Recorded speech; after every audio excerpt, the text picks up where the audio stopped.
കേരളം വലിയ സാമ്പത്തിക അപകടാവസ്ഥയിലാണെന്ന തരത്തിൽ മുഖ്യമന്ത്രി വി.ഡി. സതീശൻ ബജറ്റ് പ്രസംഗത്തിൽ നടത്തിയ ആമുഖ പ്രസ്താവനകൾ രാഷ്ട്രീയ പ്രേരിതമാണെന്ന് പ്രതിപക്ഷ നേതാവ് പിണറായി വിജയൻ. ബജറ്റിലെ ആകെ തുകയുടെ വിഹിതം പരിശോധിച്ചാൽ സംസ്ഥാനത്തിന്റെ സാമ്പത്തിക സ്ഥിതി അപകടാവസ്ഥയിലല്ലെന്ന് വ്യക്തമാകും. 2000 കോടിയുടെ അധിക വിഹിതം നീക്കിവെക്കാൻ സർക്കാരിന് കഴിഞ്ഞിട്ടുണ്ട്.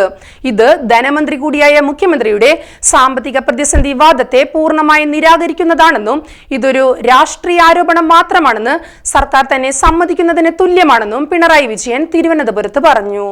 കഴിഞ്ഞ മാർച്ചിൽ 6000-ലധികം കോടി രൂപയുടെ തുക നീക്കി ബാക്കി നിർത്തിയാണ് LDF സർക്കാർ ഭരണത്തിൽ നിന്ന് ഇറങ്ങിയതെന്നും അദ്ദേഹം വ്യക്തമാക്കി.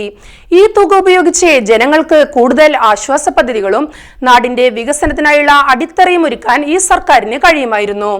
എന്നാൽ സംസ്ഥാനത്തിന്റെ സാമ്പത്തിക സ്ഥിതി മോശമല്ലാതിരുന്നിട്ടും ജനക്ഷേമ കാര്യങ്ങളിലും നാടിന്റെ വികസനത്തിലും സർക്കാർ ബോധപൂർവം പിൻവാങ്ങുകയാണ്. മുൻ സർക്കാരിന്റെ കാലത്തുണ്ടായിരുന്ന പല ജനക്ഷേമ പദ്ധതികളുടെയും വിഹിതം ഈ ബജറ്റിൽ വെട്ടിക്കുറച്ചിരിക്കുന്നു. പ്രത്യേകിച്ച് പരമ്പരാഗത വ്യവസായ മേഖലയ്ക്കുള്ള ബജറ്റ് വിഹിതം കുറച്ചത് ഇതിന് തെളിവാണെന്നും പിണറായി ചൂണ്ടിക്കാട്ടി. ആസിയാൻ കരാറിന്റെ തുടർഫലമായി സംസ്ഥാനത്തെ കാർഷിക മേഖല വലിയ പ്രതിസന്ധിയാണ് നേരിടുന്നത്. മുൻ LDF സർക്കാർ ഇതിനെതിരെ റബ്ബർ, നാളികേരം, നെല്ല് കർഷകർക്കായി വ്യക്തമായ ആശ്വാസ നടപടികൾ സ്വീകരിച്ചിരുന്നു. എന്നാൽ ഈ ബജറ്റിൽ കാർഷിക മേഖലയെ പൂർണ്ണമായി അവഗണിച്ചിരിക്കുകയാണ്. ഇത് കർഷകരെ എങ്ങനെ ബാധിക്കുമെന്നത് ആശങ്കാജനകമാണ്.